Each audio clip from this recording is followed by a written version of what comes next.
I always believed that my wife, Caroline, and I were the perfect couple. We had been married for 8 years, had 2 wonderful children, and lived in a beautiful home in the suburbs. To the outside world, we were the embodiment of happiness. A couple others aspired to be. Our friends and family would have sworn that our marriage was unshakable. But behind closed doors, the cracks had already begun to form. At first, the changes were subtle. Caroline started spending more time on her phone, always texting, always laughing at something unseen. She would step out of the room to take calls, her voice hushed, her words carefully chosen. The warmth that once filled our home, the shared laughter, the playful touches, all of it faded.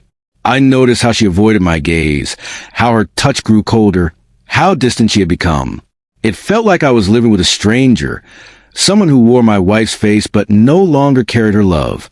I tried to ignore the nagging suspicions in my mind. Accusing someone of infidelity without solid proof could destroy a marriage on its own. I told myself I was overthinking, that work stress or exhaustion was to blame. But then one evening, I stumbled upon the undeniable truth. Caroline had left her phone on the kitchen counter while she was out shopping. The screen lit up with a notification from a contact named Mark.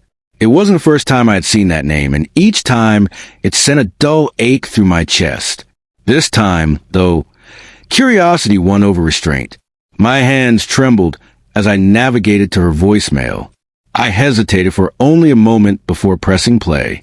The message sent a chill down my spine. Mark's voice was thick with arrogance as he spoke about their most recent encounter, the details explicit and undeniable. He even had the audacity to mock me. "He probably thinks you're out getting groceries while you're really here with me," he chuckled. Rage, humiliation, and heartbreak clashed inside me. My mind replayed the words over and over, each repetition solidifying my next move. This wasn't just about betrayal. It was about our family, our life, everything I had worked so hard to build. If Caroline had no problem breaking her vows, then I had no problem breaking the silence. I planned my next steps carefully. Confronting her alone wasn't enough. I wanted everyone to know the truth. Caroline's family had always been her biggest supporters, treating me like one of their own. They deserved to know who she really was. A week later, the perfect opportunity arrived. It was her father's birthday, and the entire family had gathered at their lavish home for a celebration. Laughter and conversation filled the air as we arrived, Caroline acting as if nothing was amiss. She smiled, joked, even reached for my hand as if she weren't hiding a devastating secret. The sheer audacity of it made my stomach turn. Dinner was an elaborate affair, with glasses clinking and plates being passed around. Caroline sat beside me, her presence feeling heavier than ever. My pulse pounded in my ears as the meal came to an end and it was time for speeches. Caroline's father, Richard, stood first, raising his glass in gratitude. Then I stood up. "Before we move on," I said, my voice steady and controlled, "there's something I need to share. It's about Caroline." She turned to me sharply, confusion flickering into panic. "What are you doing?" she hissed under her breath. Ignoring her, I took out my phone. "I've been wrestling with something for a while now," I continued, scanning the room. "And I think it's only fair that everyone here knows the truth." The chatter died instantly. Eyes turned to me, brows furrowed in confusion. Caroline's mother, Linda, spoke first. "What's this about, David?" I met Caroline's gaze as I pressed play.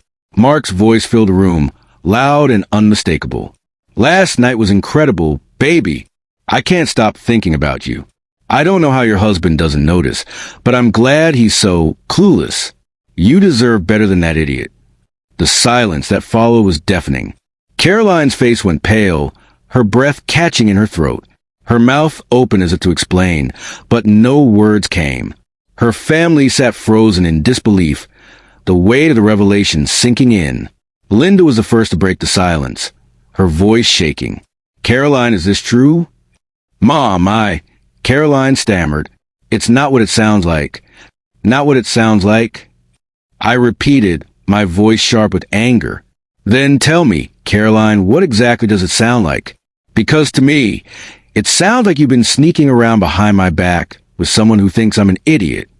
Richard stood abruptly, his face red with anger. "Explain yourself, Caroline." Tears welled in her eyes. She shook her head, voice barely above a whisper. "I made a mistake. It didn't mean anything." I let out a bitter laugh. "It didn't mean anything? You destroyed our marriage, our family, for something that didn't mean anything." Her siblings spoke up next, their voices a mix of shock and disappointment. "How could you do this?" her sister Emily asked. "To David? To your kids?"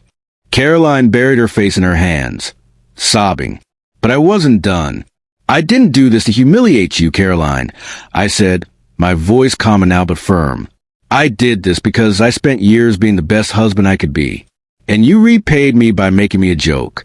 I think your family deserves to know the kind of person you really are." Chaos erupted. Caroline fled the room, her cries echoing down the hallway. Her family stayed behind, their faces etched with pity and fury. Linda approached me, placing a gentle hand on my shoulder. "I'm so sorry, David," she said softly. "I had no idea." I nodded, too exhausted to respond. The fallout was immediate.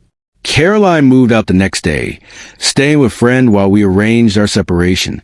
Her family support shifted to me. They were as disgusted as I was by her betrayal. The voicemail had become more than just proof of an affair. It was a turning point in my life.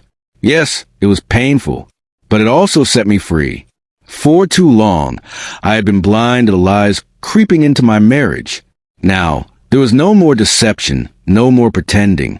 Months later, as the divorce was finalized and I adjusted to life as a single father, I found strength in knowing that I had stood up for myself. The scars remained, but so did the resilience.